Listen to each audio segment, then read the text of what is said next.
Cosas que no sabías de Fórmula 1.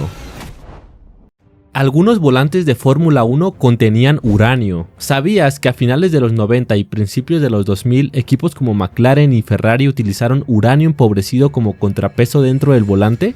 Su increíble densidad, casi el doble que el plomo, permitía ahorrar espacio y se usaba para equilibrar el peso de las levas de cambio y embrague, permitiendo que el mecanismo fuera extremadamente compacto. De igual forma, ayudaba a ajustar la resistencia y el retorno del volante sin aumentar su volumen, algo vital en un habitáculo tan estrecho. Este se prohibió por motivos de seguridad, aunque el riesgo radiológico realmente era mínimo, era un material controvertido y se sustituyó por el tungsteno. Sin embargo, gran parte de esta información proviene de testimonios y discusiones técnicas pues que no son oficiales del todo. Debido a la gran confidencialidad que existe en los desarrollos técnicos dentro de la Fórmula 1, muchos detalles de esta época pues permanecen fuera del dominio público. De lo que sí existen fuentes más fiables es de que el uranio sí se empleaba como material de lastre denso para bajar el centro de gravedad de los monoplazas, y el uso en los volantes es más como un rumor.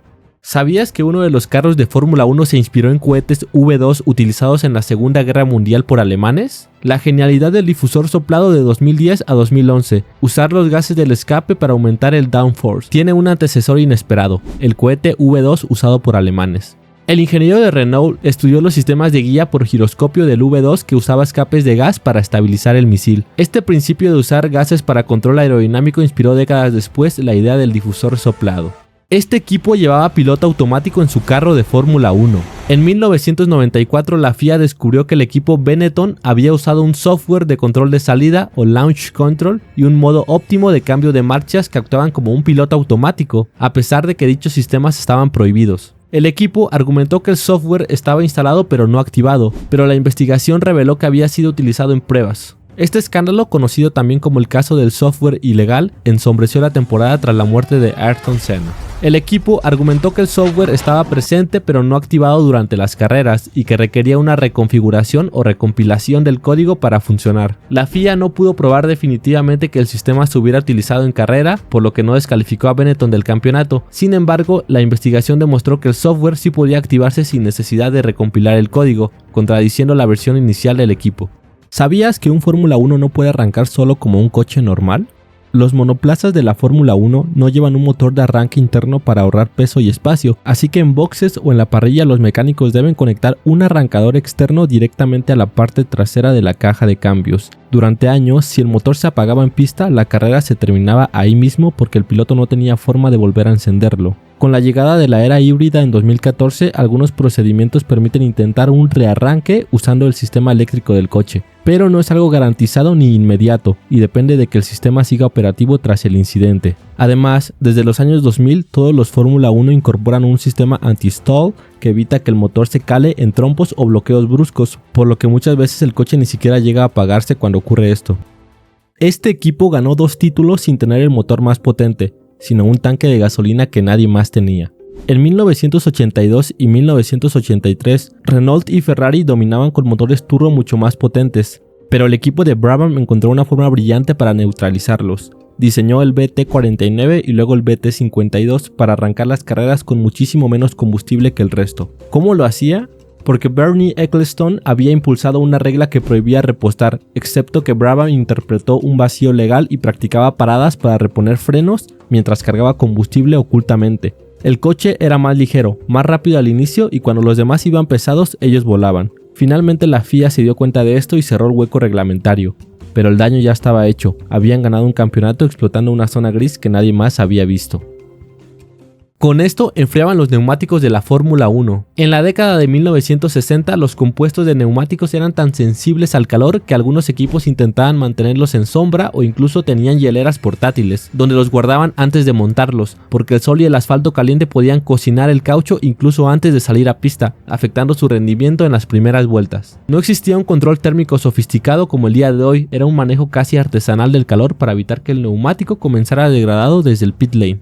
Hoy ocurre lo contrario, los neumáticos modernos están diseñados para funcionar en una ventana térmica muy específica, y por eso se usan mantas térmicas no para evitar que se calienten, sino para asegurarse de que salgan ya a la temperatura óptima desde el primer metro. La victoria más lenta de la era moderna. El récord de menor velocidad media de un gran premio ganado en la historia de la Fórmula 1 lo tiene el Gran Premio de Japón en el año 2022. Disputado en el circuito de Suzuka bajo lluvia intensa con múltiples interrupciones, el ganador Max Verstappen completó la carrera con una media de apenas 53.5 km por hora, debido a que la prueba fue detenida 2 veces y llegó al límite de las 3 horas establecida por el reglamento. El legado del Fan Car.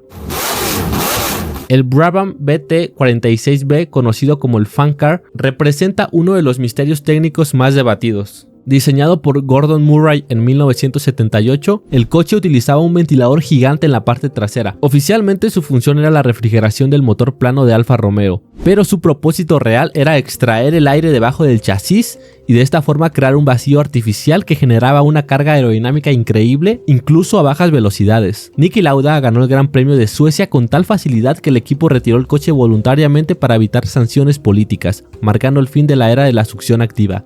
Por esto McLaren fue multado por $100 millones. En 2007 McLaren fue sancionado con una multa récord de $100 millones y descalificado del campeonato de constructores después de descubrirse que poseía un documento de 780 páginas con información técnica y confidencial de Ferrari, filtrado por el ingeniero Nigel Stepney a través de Mike Coughlan.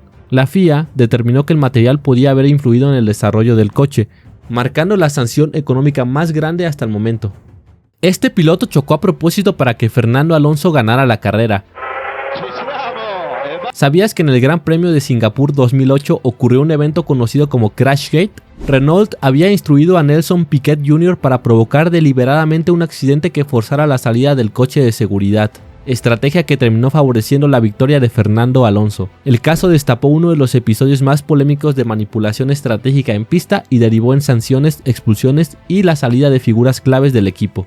¿Sabías que todos los pilotos de Fórmula 1 parpadean casi al mismo tiempo en una carrera? Un hallazgo reciente en el campo de la neurociencia aplicada al deporte revela que los pilotos de Fórmula 1 han desarrollado un control involuntario sobre su tasa de parpadeo. En condiciones normales, un ser humano parpadea de forma aleatoria, pero a 350 km por hora, un parpadeo de milisegundos implica recorrer casi alrededor de 20 metros con los ojos cerrados. Investigaciones con cámara de seguimiento ocular en pilotos como Nico Hülkenberg demostraron que los pilotos sincronizan sus parpadeos en las zonas de menor riesgo, como las rectas, y evitan parpadear absolutamente durante las frenadas y el paso por curva. Esta sincronización es tan precisa que 3 pilotos diferentes en el mismo circuito parpadean exactamente en los mismos tramos de la pista vuelta tras vuelta. ¿Crees que sea coincidencia o simplemente algo increíble? El día en que Max Verstappen se hizo pasar por otra persona. En 2025, Max Verstappen participó en una sesión de pruebas en el circuito de Nürburgring, utilizando el nombre de Franz Hermann. El objetivo era realizar pruebas con un Ferrari 296 GT3 para el equipo Emil Frey Racing, sin atraer a las multitudes que generalmente suelen acompañar su presencia oficial. Aunque la verdad del secreto se filtró rápidamente debido a que utilizaba su casco y su mono de carreras habituales. Este acto subraya el deseo de los pilotos de élite de volver a la esencia pura de la conducción sin la carga comercial de la fama. ¿Sabías que la continua vibración de un carro de Fórmula 1 le causa problemas oculares a los pilotos? Las vibraciones verticales de alta frecuencia de hasta 100 Hz, causadas por la rigidez de la suspensión y las irregularidades de la pista, pueden provocar fenómenos visuales como la oscilopsia, donde los objetos parecen oscilar violentamente. Los estudios indican que las vibraciones superiores a los 3G de forma intermitente degradan la agudeza visual, y la estereopsis, que es la percepción de la profundidad y lo que nos permite ver de forma tridimensional, lo que dificulta la capacidad del piloto para identificar con precisión el ápice de la curva. Un dato curioso es que la Fórmula 1 utiliza guantes biométricos con sensores de 3 milímetros que miden la saturación de oxígeno y el pulso, enviando datos vitales al equipo médico de la FIA para monitorizar el estado de fatiga o incluso de shock del piloto en tiempo real. Este equipo de Fórmula 1 fue descalificado de toda la temporada por esto. El escándalo de Tyrrell en 1984 es uno de los casos más ingeniosos de trampa técnica en la historia de la Fórmula 1. En plena era de los motores turbo, Tyrrell competía con un motor atmosférico, claramente en desventaja, por lo que desarrollaron un sistema de inyección de agua que oficialmente servía para enfriar y limpiar el motor durante la carrera. Sin embargo, en el Gran Premio de Detroit, los comisarios descubrieron que el depósito de agua contenía en realidad una mezcla de hidrocarburos y que, además, se rellenaba durante las paradas con líquido mezclado con perdigones de plomo. El truco era brillante, el coche podía correr por debajo del peso mínimo gran parte de la carrera, y antes del pesaje final se añadía un lastre disfrazado dentro del sistema de agua para cumplir con el reglamento. La FIA consideró que se trataba de una manipulación deliberada del peso y descalificó al equipo de todo el campeonato de 1984, borrando todos sus puntos de la temporada. Bueno, esto ha sido todo. Si te gustó el contenido, puedes suscribirte, darle a like y compartir con tus amigos. Nos vemos hasta la próxima.